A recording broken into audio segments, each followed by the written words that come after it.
गाँव में हमरा आइल बाड़ी दुर्गा मैया हो, सब कोई पड़ता देखा मैया के पैया हो।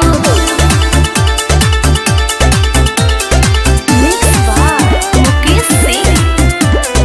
पाँच ही पनवा पाँच कसैली, अच्छा तलावांगा फूला ओढ़ऊ दलैली। सिरवल जतवली बगवाली दर्शन दे दी बड़ी पैया। पाँच ही पनवा पाँच कसैली, अच्छा तलावांगा फूला ओढ़ऊ दलैली। मैया से नहिया लगावे अइनी हो, कि नमी में मैया के चुनरी हम चढ़ावे अइनी हो, कि नमी में मैया के चुनरी हम चढ़ावे अइनी हो। माई के चौखट झूम झूम के नचता भगता झूम झूम के। नेहा रिकॉर्डिंग स्टूडियो चकिया।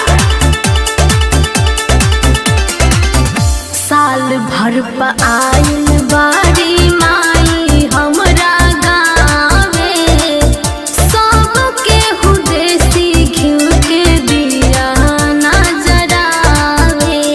गाँव में हमरा आइल बाड़ी दुर्गा मैया हो, साल भर प आइल बाड़ी माई हमरा गाँवे, सबके हुदेसी घी के दिया ना जरावे।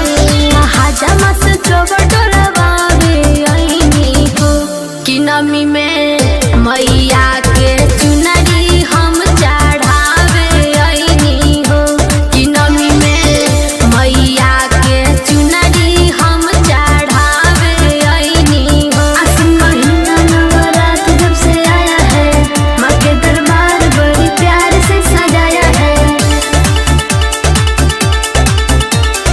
गाँव में हमरा आइल बाड़ी दुर्गा मैया हो, सूर्य सा दीवाना सोनी कहता मुकेश हो।